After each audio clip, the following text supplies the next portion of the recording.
Hai semuanya, gimana kabar kalian? Semoga selalu dalam keadaan baik. Jadi welcome back di Andre Grayston Channel, dan ini adalah segmen analisa pagi, segmen di mana kita akan mengulas untuk update news dan juga pergerakan dari market, khususnya market dari Bitcoin. Hari ini kita berada di tanggal 30 Agustus 2024. Teman-teman, kita akan mulai pembahasannya seperti biasa dari kalender ekonomi. Jadi untuk perdagangan hari ini kita akan dapat beberapa rilis data. Salah satu data penting adalah Core CPI and CPI data Uni Eropa ya dari Bank Sentral Eropa. Tentu saja membutuhkan beberapa data untuk mengambil keputusan ke depannya, dan salah satu data yang bakalan dipertimbangkan adalah data inflasi dari CPI and Core CPI. Kalau kita lihat dari forecastnya, Core CPI secara year on year diprediksi bakalan turun dari 2,9 menjadi 2,8. Harusnya ini bisa menjadi peluang pelemahan dari euro. Kemudian juga dilihat dari data CPI secara year on year diprediksi akan cukup ekstrim penurunannya, sekitar 0,4% ya, dari 2,6 menjadi 2,2. Kemudian juga akan ada rilis data terkait dengan unemployment rate atau data pengangguran yang kemungkinan bakalan bertahan di kisaran 6,5%. Lalu dari Amerika Serikat akan ada rilis data terkait dengan CPI and Core CPI inflation. Dilihat dari forecastnya, Core CPI diprediksi bakalan naik dari 2,6% menjadi 2,7 secara year on year. Kemudian dilihat dari PCE Price Index secara year on year diprediksi juga bakal naik dari 2,5 menjadi 2,6. Jika ini beneran terrealisasi, maka possibility untuk The Fed memangkas suku bunga 25 basis point akan semakin besar. Sementara potensi The Fed untuk memangkas suku bunga 50 basis point mungkin akan menurun. Tapi kalau kita lihat sih dari gerak-geriknya, September udah hampir pasti bakalan cut rate. Kemudian juga dari Amerika Serikat kita akan dapat data terkait dengan Michigan inflation. Ya, itu sih beberapa rilis data penting yang akan kita temukan untuk perdagangan hari ini. Jadi tetap waspada terhadap pergerakan dan juga volatilitas pasar. Sedikit flashback, di perdagangan kemarin kita dapat data terkait dengan GDP, teman-teman. GDP Amerika Serikat mengalami peningkatan ya dari 1,4% secara quarter on quarter, itu naik menjadi 3%. Ini kenaikan yang sangat-sangat positif untuk dolar. Kemudian juga ada data terkait dengan initial jobless claim atau klaim pengangguran, di mana data pengangguran menunjukkan tren penurunan. Ini juga data yang positif untuk dolar. Jika kita lihat dari pergerakan dolar di perdagangan kemarin mengalami penguatan 0,33%. Ini adalah impact dari rilis data yang sangat positif untuk US dollar. Ya, market-market seperti XAU kemarin ya slow aja. Bitcoin kemarin itu sudah sempat mengalami kenaikan ya teman-teman. Ada kenaikan ke kisaran 61.000, tapi sekarang sudah sedikit koreksi lagi ke 59.300-an something. Gitu. Oke, sebelum kita lanjut di beberapa berita, aku mau forward campaign datangnya dari Gate.io. Jadi Gate.io ada penawaran awal untuk startup token LTD yang bisa teman-teman klaim secara gratis. Jadi token ini itu bakalan didistribusikan sebanyak 1,666 miliar ya teman-teman. Cukup banyak token yang bakalan didistribusikan. Jadi syaratnya bagi teman-teman yang pengen klaim tokennya gratis, teman-teman wajib untuk punya akun Gate.io, selesaikan KYC. Setelah itu teman-teman wajib untuk hold aset di market spot sekitar 10 USD. Baru teman-teman bisa klaim tokennya secara gratis. Jadi nama tokennya adalah LTD. Ini termasuk token untuk pembangunan Web3 ya. Token baru, market cap-nya sangat-sangat kecil, dan dia dibikin oleh Shiba Dream, teman-teman. Jadi ada banyak sekali proyek-proyek startup juga yang bakalan listing di Gate.io, dan teman-teman bisa klaim tokennya secara gratis jika teman-teman sudah memenuhi syarat yang ada di sini. Ya, KYC dan juga punya aset minimal 10 USD di market spotnya. Jika teman-teman sudah memiliki aset tersebut, teman-teman bisa klik yang ini, klik klaim secara gratis. Kemudian centang, lalu klaim gratis. Nanti tokennya akan langsung masuk ke wallet kalian ya dalam waktu 24 jam perdagangan. Jadi untuk informasi lebih lanjutnya ada di kolom deskripsi video ini.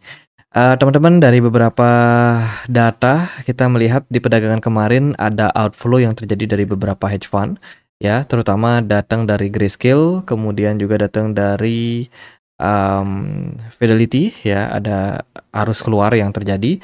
Dan kalau kita lihat dari data source of value ini menunjukkan memang beberapa hedge fund ini udah mulai mengambil taking profit dulu sementara teman-teman. Kemudian kalau kita lihat dari ETF spot Ethereum di perdagangan kemarin justru ada sedikit inflow yang masuk. Ya, ini menunjukkan ada sinyal positif lah. Tapi secara menyeluruh sebenarnya ini masih negatif karena masih didominasi oleh tekanan jual. Oke, kemudian di perdagangan kemarin itu datang dari CNBC, ada berita terkait dengan konfirmasi ya, Kamala Economic Advisor atau penasehat ekonomi dari Kamala Harris yang bernama Bharat Rama. Itu kemarin dia diwawancarai di CNBC dan mengatakan memang kebijakan yang akan diambil ke depannya yaitu untuk meningkatkan pajak, teman-teman, menaikkan pajak dari sebelumnya 21% unrealized capital gain itu akan naik menjadi 25% unrealized capital gain. Dan kemarin kalau kita lihat dari suara Kamala Harris turun ya, karena kebijakan yang akan diambil adalah meningkatkan pajak, itu berarti melemahkan perekonomian, teman-teman. Tentu saja industri swasta juga nggak senang dengan yang namanya kenaikan pajak. Dan ya kemarin suara Kamala Harris turun dan impactnya ke Bitcoin nggak terlalu kerasa, teman-teman. Ya sempat sih Bitcoin kemarin mengalami kenaikan sebentar ya, tapi setelah itu dia dibanting lagi karena mungkin rilis data GDP yang keluar itu negatif buat Bitcoin ya. Kemudian ada berita yang lain datang dari MakerDAO yang dikabarkan bakalan mengganti nama menjadi Sky. Ini mendapatkan banyak kritik di Twitter, teman-teman. Jadi berdasarkan laporan dari Cointelegraph, upaya rebranding ini mencakup perubahan nama stablecoin terdesentralisasi DAI menjadi USDS, serta peluncuran token tata kelola baru yang namanya adalah Sky. Token Sky merupakan versi yang telah ditingkatkan dari token tata kelola sebelumnya yaitu MKR atau Maker. Token Sky ini diharapkan dapat menawarkan fungsional yang lebih canggih daripada token sebelumnya, seperti akses Sky Saving Rate dan juga Sky Token Reward yang akan memberikan intensif tambahan untuk pengguna yang berpartisipasi dalam ekosistem dari Sky. Lalu ada berita juga pengembangan datang dari Avalanche.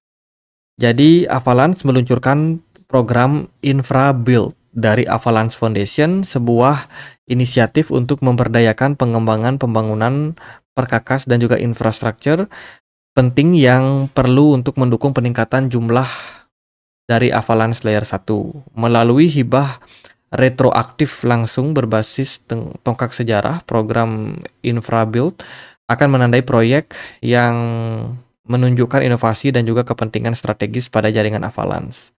Ini mungkin berkaitan juga dengan build yang dibangun oleh BlackRock ya. Kalau kita lihat dari berita yang lain, BlackRock juga saat ini sedang agresif, teman-teman. Modul stabilitas BlackRock Build ini baru aja mengajak AAV, salah satu platform DeFi yang ada di jaringan Ethereum, teman-teman, untuk menukarkan semua USDC dan yang menganggur dari GSM untuk menjadi build. Jadi USDC yang ada di jaringan dari AAV itu akan ditokenisasi.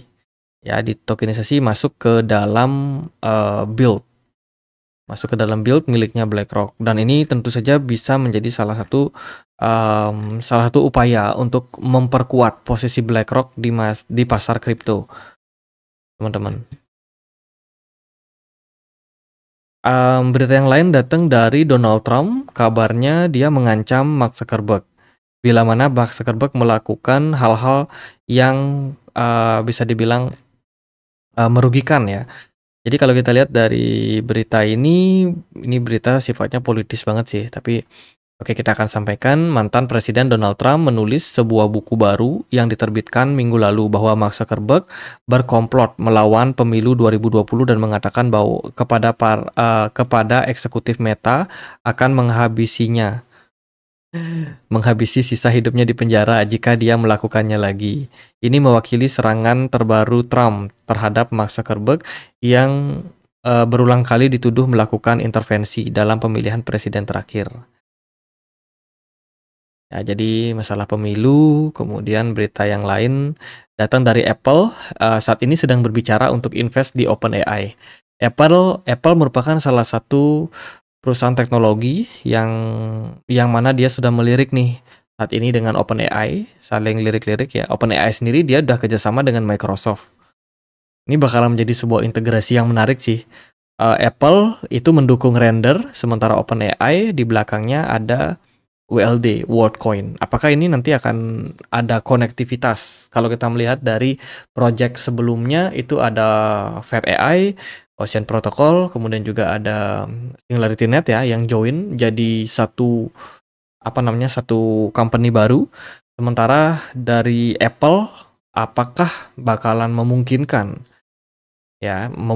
nih project-project yang ada di Apple join dengan yang ada di OpenAI? Ya, who knows, teman-teman.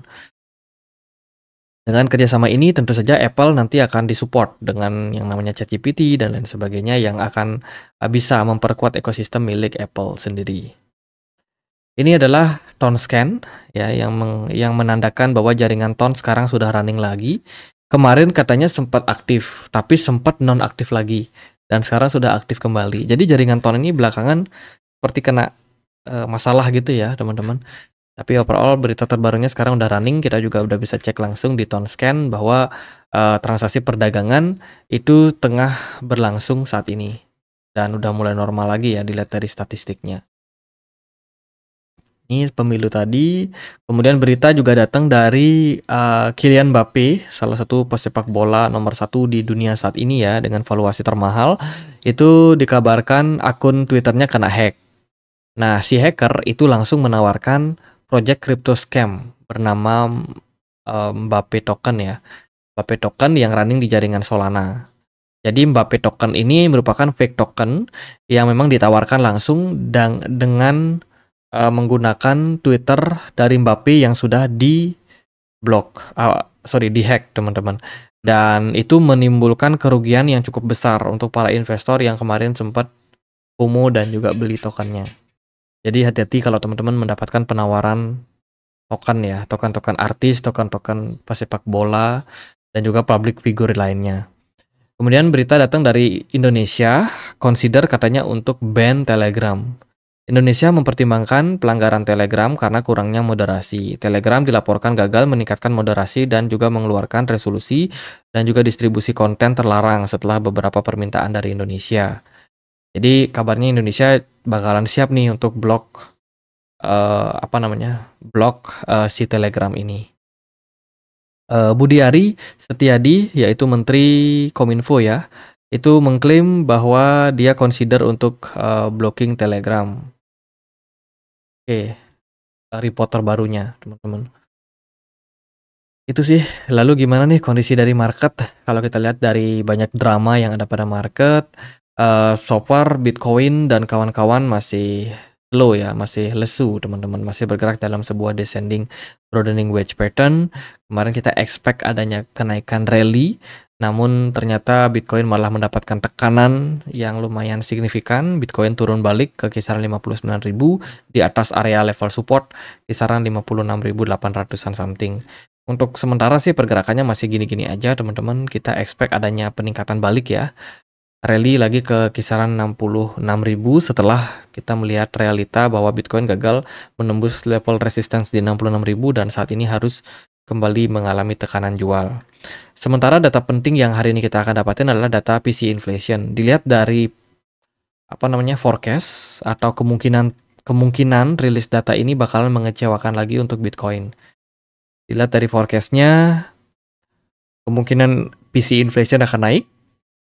Tentu saja ini negatif ya, berpeluang negatif lah untuk Bitcoin. Jadi ya tekanan jual masih akan bisa berlanjut bila mana rilis datanya ini sesuai dengan forecast. Dilihat dari aspek lain, kita juga akan mendekati closing time frame monthly ya. So far Bitcoin masih cenderung bergerak negatif teman-teman di time frame monthly, belum ada indikasi pembalikan arah, namun juga sebenarnya belum ada indikasi terkait dengan masuknya Bitcoin ke fase bearish. Ya, jadi untuk saat ini masih ambigu untuk pasar. Saya sih masih expect kalau Bitcoin masih bakalan bisa growth ke depannya ya. Mungkin akan membutuhkan beberapa koreksi dulu dalam beberapa waktu, tapi semoga ke depannya bakalan positif-positif aja buat market. Ya itu sih sementara dari Bitcoin masih lesu. Jadi buat teman-teman yang mungkin masih aktif dalam hal trading, tetap waspadai dengan volatilitas yang rendah ya teman-teman. Kemungkinan dalam beberapa waktu sebelum pemangkasan suku bunga kita masih akan dalam menghadapi posisi likuiditas yang rendah dan volatilitas yang mungkin bakalan tinggi ya, karena setiap data ekonomi bakalan cukup sensitif terhadap market. Tapi bagi teman-teman yang mungkin masih percaya bahwa Bitcoin masih bakalan lanjut dalam bull run-nya kali ini, kita masih berharap ya, dan tentu saja 2024, 2025 masih akan menjadi potensi untuk market ke depannya. Semoga Bitcoin masih bisa bullish. Ya, lanjutkan aja buat teman-teman yang mungkin planning buat akumulasi. Saat ini Bitcoin masih akan berpeluang turun ke 56.000. Jadi bisa ditunggu di level tersebut. Siapa tahu ada momentum untuk akumulasi di harga murah.